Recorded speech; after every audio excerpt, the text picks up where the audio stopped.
I got a question, maybe out of left field for you, Mikki, but do you expect at some point that the people of China might watch this movie? Because China takes a lot of hits in the film for their system of government and then maybe the subsequent acts of that government and all of the things that they've done to their population over the years. But obviously, if ultimately we want to bring everyone together, not just all Americans or all people in the Western world, but maybe all people everywhere, is this something you've ever thought about? Or is that the next movie? Or is that too complicated to try to think of all of this at once?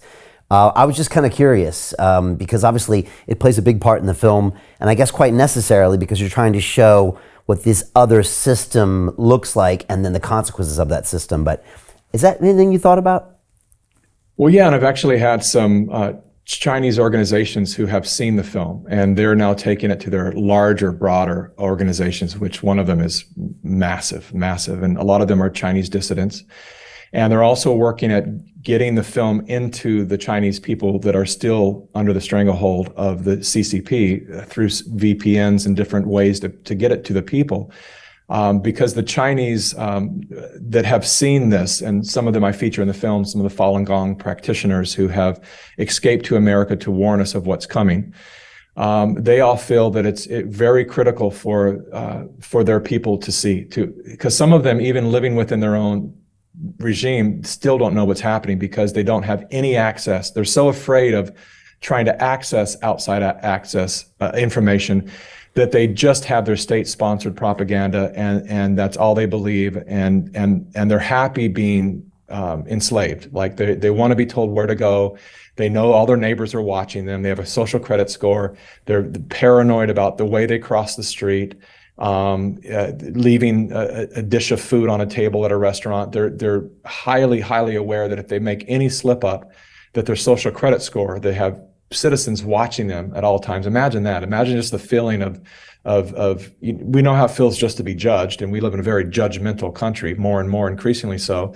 But imagine that judgment being weaponized, such that now someone can judge you, and it doesn't even have to be true. It's like someone can just have a vendetta against you and just decide. They see Brian Rose out at lunch, and they decide, you know what, I'm going to go ahead and report him for doing this thing that he actually never did, but it's one way for me to get back at him. People do that, and it becomes a weaponized a tool against its own citizens. And so it is very important to me that and I say in the film, we have to distinguish between the incredible Chinese people and their oppressive government. In the same way that I hope people can start to distinguish between the incredible American people and our government.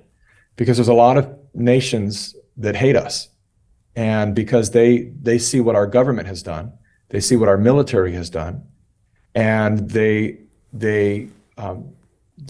collapse that with the people. And that's really kind of the foundation of bigotry, right? You have a bad experience with a person of color and you go, I don't like people of color.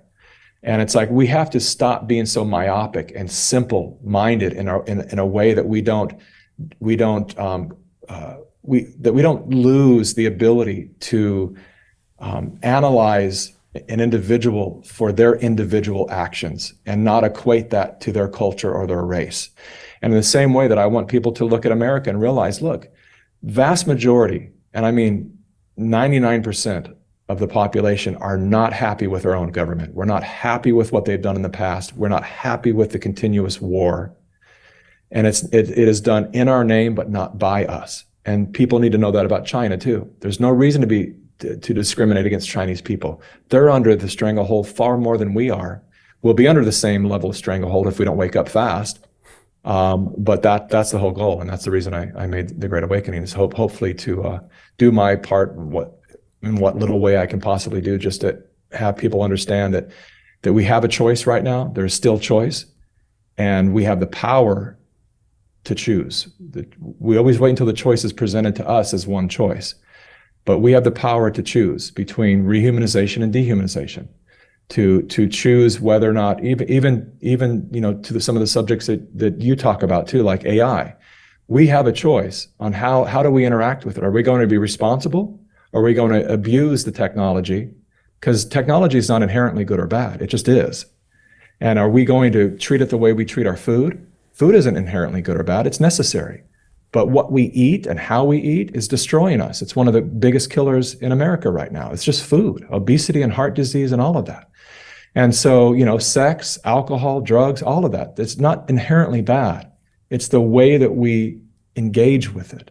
And AI has the ability, if we use it and don't let it use us, it has the ability to free us up to some degree, to do the jobs that nobody wants to do, to actually give us more time to do the jobs we want to do, and maybe even spend more time with our families and in nature. How about that? That'd be amazing. We have that choice. The question is, will we choose it? Yeah. And we have this incredible example of China, and it's important to look at it and know that this actually exists, and that this is what happens, when you let that socialist turn into communist machine, and it happens almost regularly. So Jim Rickards has just recorded a video that's not available to anyone in the public, and he's going to be talking about how this upcoming recession is going to be fast, it's going to be bloody, it's going to be nasty. But at the same time, he's going to show you how you can position yourself to profit from all of this chaos. Now, we've made this video only available to our viewers. Go to londonreal.tv/Jim. Watch that immediately. I can't say enough good things about Jim Rickards. He understands the global economic system better than any guest I've ever had on London Real. His predictions are almost uncannily true, and you can learn how to profit from his vision, from his expertise, and his understanding of economics. So go to londonreal.tv/Jim or click the link below.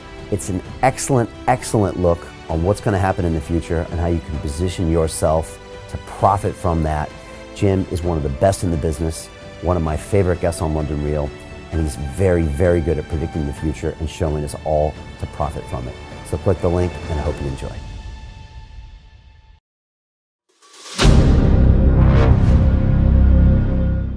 I'm looking for partners, collaborators, colleagues who want to join forces with me around the globe and create real value, generational wealth, and financial freedom for everyone else around the world.